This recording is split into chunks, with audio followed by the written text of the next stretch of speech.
I'll back up.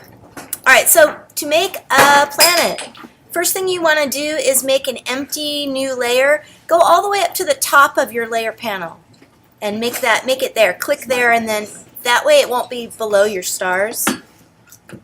And we're going to use the elliptical marquee tool. Now that is under the rectangular one. So if you hold down and then choose rectangular, or excuse me, elliptical rather, sorry. Hold shift when you draw the circle that's going to be a planet so that you have a nice perfect circle instead of an oval shape. Oh no, what happened? And then pick a color for the base color of the planet, and it can really be anything you like. Go make a purple planet.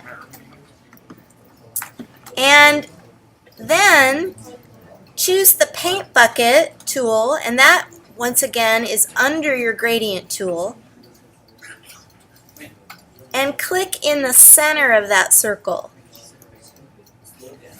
So you're making a solid colored circle. It's basically all we've done so far with this. Now, to this circle, we're going to add texture that we paint on using a textured paintbrush. So go to the normal paintbrushes, and up in your little brush panel, you probably already have some textured brushes.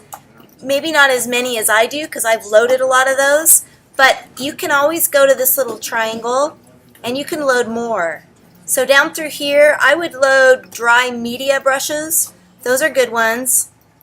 And then once you click that, instead of saying OK, remember to say append. And that's going to add the brushes to what you already have as opposed to replacing. Once you load some brushes, then go and pick one, and you want to pick one that's got that bumpy texture. And then you probably want it to be pretty large, like at least as big as your planet. Which one did you do? So mine right now, I need to make this larger. I can raise the slider up, or I can use the bracket keys on my keyboard, and that right bracket is going to make the brush bigger. And I just want it to be so that it covers the planet. And then I'm going to pick a contrasting color of some sort. It could be a darker or lighter version of the color I already have, or I could do a whole different color. I'll try dark purple. And I'm just going to paint that in. So I've got a texture happening. And then I can pick a few other colors too, and I can change brush, or I can use the same brush. I might change brush just to give it a different None of my look. brushes look like that.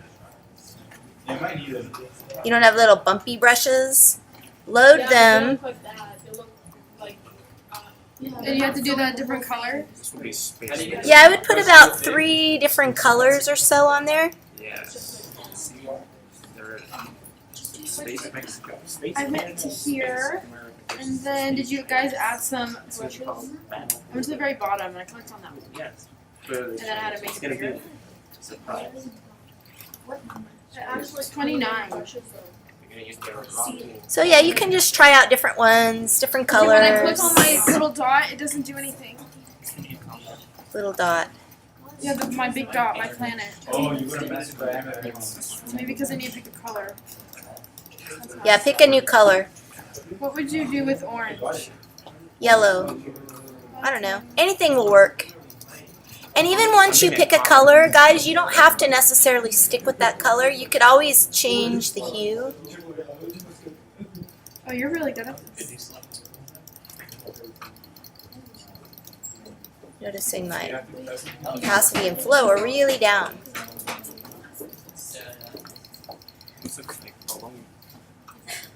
Alright, so once you have a nice color, and you guys will make more than one of these, so don't worry. I mean, if this one isn't the best one, who cares?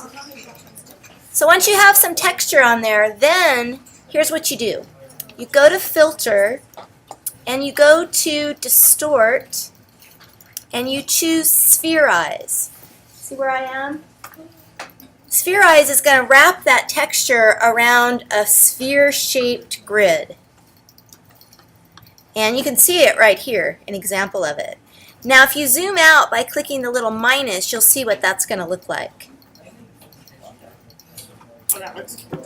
And then you're going to say OK. That looks like this.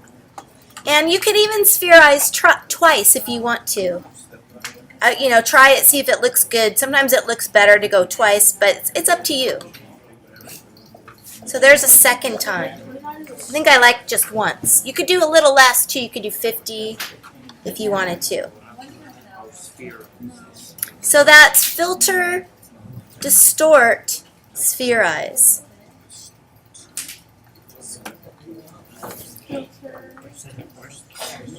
Then the last part is to add the shadow to it. And you can paint on a shadow or you can let the computer do it. So here's the paint on kind. I'm going to make an empty new layer. This is simply so that I don't have to worry if I mess up. So I'm going to put the shadow on a new layer. I'm going to use a soft round brush. So I'll get out of that texture and just get one of those fuzzy round brushes. And then I want it to be pretty large, maybe about half the size of the planet. I'm going to choose black paint, and I'm going to drop the opacity down to about the 30s, and the flow also, 20s or 30s. That way when I paint, I can go slowly, and I can just gradually build it up. As I paint, I'm going to make a C shape with my brush. So I'm just going to go across. And since my opacity is low, it's gonna paint real slowly. Low too. Yeah, I'm using 28 and 27, but you could go a little higher than that. And then you just kind of are adding a dark shadow to your planet. Now because it's on a separate layer, you can always lower that opacity so you can make it more see-through if you need to. Okay, then I'm going to show you the last part, and then I'm going to go. I have a meeting, but you guys can make 3 more planets after that.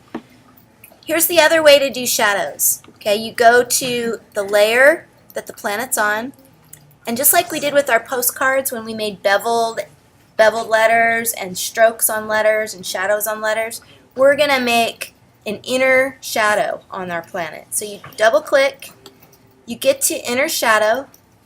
I'm going to click the word so that it's highlighted. And now I'm going to raise the distance up to make like a half moon. See what's happening to my planet? And then the size, as I raise that up, that is going to fuzz out the shadow. The little angle slider will let me adjust it from all different angles. So I can make that go wherever I want. And you can always fix that later. The global light box is going to control it so that if you make 5 planets and you adjust one, it's going to adjust it on all 5. So that's up to you whether you leave that on or not. You can always turn that on or off later. If you wanted to make a planet like the moon, you wanted it to be really glowy, you could also do an outer glow. And I'm going to pick blue since I have a bluish planet. I would raise the spread a little, but mostly size. See how that will glow out? Or I could do inner glow too if I want it to glow on the inside. So I'm going to raise that up. And I'm going to have that all nice and glowy, like so. Okay, so inner glow, outer glow, or inner shadow if you want to do that.